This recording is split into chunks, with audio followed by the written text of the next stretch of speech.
ఆహాహా, నేను బాగుపడాలంటే ఏం చేయాలని ఓ జ్యోతిష్యుడి దగ్గర జాతకం చూపిస్తే వాడు చెప్పాడు మీరు ఏ వ్యాపారం చేసినా బాగుపడతారని. వాడి మాటలు నమ్ముకుని హోటల్ పెట్టాను, లాడ్జి పెట్టాను, ఇనప సామాన్ల షాప్ పెట్టాను, ట్రావెల్స్ చేశాను. నేను బాగుపడలేదు, నాతో పనిచేసిన వాళ్ళంతా బాగుపడ్డారు. ఆ జ్యోతిష్యుడు నా చేతికి దొరకని వాణ్ణి. రే ఏంట్రా ఇక్కడ తోముతున్నా? పనికి మళ్ళినోడా, పెదవ సచ్చినోడా, ఎక్కడ్రా మీ నాన్న? నిన్ను స్కూలుకు పంపించి వాడిని పనులకు రమ్మంటే నిన్ను పనులకు పంపించాడా? కనబండి మీ నాన్న అనేవాడిని. వాడి పని చెప్తాను. సార్ నమస్తే సార్. ఆహాహా, దీనికేం తక్కువ లేదు. ఎక్కడ్రా వాడు?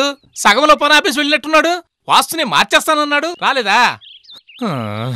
మాట్లాడరా, మాట్లాడి చావరా.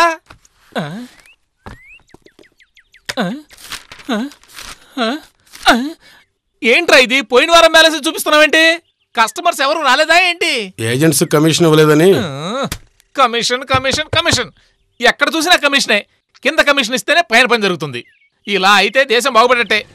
తీసుకో, దీన్ని నేనేం చేయను, అంతా నా కర్మ. ఆహాహా, రండి రండి రండి. ఎక్కడికి వెళ్ళారు సార్? టిఫిన్కి వెళ్ళాను సార్. ఆహా, పక్కలో ఉన్న హోటల్లో టిఫిన్ చేయడానికి మీకు రథం కూడా కావాలా? ఏం తిన్నారు సార్? ఇడ్లీ, దోశ, వడ, ఉప్మా, పెసరట్టు, పలావు, ఇంకా జ్యూసు. 80 రూపాయలు. ఆహాహాహా, ఒక పూట తిండికి 80 రూపాయలు. పనిచేసేవాడికి ఓనర్ అయిన నేను గంజి తాగి సైకిల్ మీద వస్తాను. మీరా తిండి తినడానికి హోటల్కి వెళ్తారు. పనికి మాలినోడా, బకాసురు తిన్నట్టు తింటావు. ఇంత తిన్నా ఎముకల గూళ్ళ ఉన్నావు కదరా. రేయ్, అన్నం పెట్టే యజమానితో నిజాయితీగా ఉండండి. జీతం కావాలి సార్. జీతం? జీతమా? నువ్వు రోజు తినే టిఫిన్ ఖర్చే 80 రూపాయలు. నీకు జీతం కూడా కావాలా? రేయ్, వీడు రోజు తినే టిఫిన్, వీడికిచ్చే జీతం రెండు టాలీ చేయండి. వీడే ఇవ్వాల్సి వచ్చిందా? వచ్చే నెల జీతంలో నుంచి అది కట్ చేయండి. ఏంట్రా ఇంకా ఇక్కడ నిలబడి చూస్తావా? వెళ్ళి పని చేసుకో. నరకం. నమస్కారం సార్. ఓహో, రావాలి రావాలి. టూరిస్ట్ సారథి గారు కస్టమర్స్ వదిలొచ్చారా? వదిలొచ్చానండి. మిమ్మల్ని ఎన్ని గంటలకు ఇక్కడికి రమ్మన్నాను? 3:30 కదా. 3:30కి ఇంకో పార్టీ ఉందని చెప్పాను కదా. ఇప్పుడు 4 గంటలకు వచ్చావు కదా.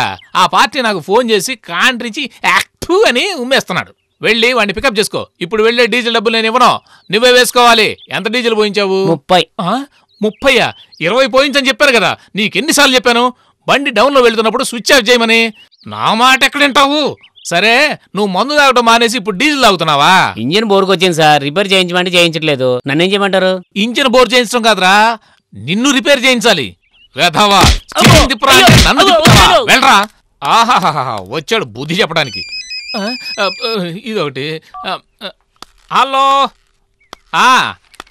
ఏ వెంకటేశా, ఏంటి నట్లు బోల్ట్ ఇంకా రాలేదా?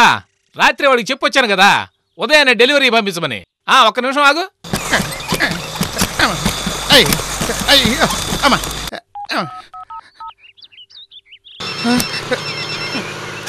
హలో నాగరాజు, ఎక్కడున్నావురా? ఏం చేయమంటావనా? ఈ రోడ్డు వేస్తున్నట్టున్నారు, అంతా గతుకులు గుంటలు, చచ్చిపోతున్నాను అనుకోనా. రోడ్డు బాలేదా? అవునన్నా. సరే, తిరిగి వచ్చేయి. అట్టగేనా?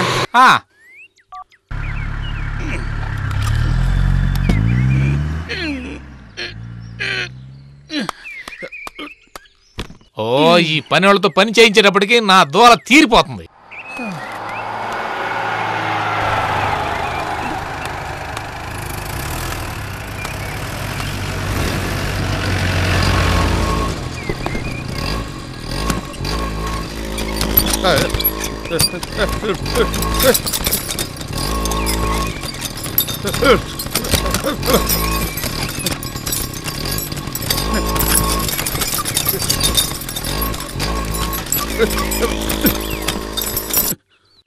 ఓ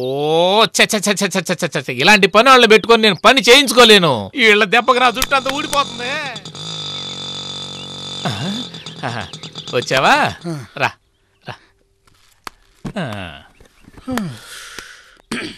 రే ఆగాగు. ఏంట్రా ఇంత సులభంగా పట్టుకొస్తున్నావు? ఏది చూపించు. తీసుకో. రే, ఖాళీ పెట్టుంది కదరా. నేను అప్పుడే చెప్పాను కదన్నా రోడ్డు బాగలేదు అని. మీరే తిరిగి వచ్చేయమన్నారు, వచ్చేసాను. దారిలో ఎక్కడ పడిపోయింటాయి, బాక్స్ అయినా తిరిగి వచ్చింది కదన్నా. ఎంత బుద్ధిమంతుడు రా నువ్వు. అడు చూడు ఏముందన్నా.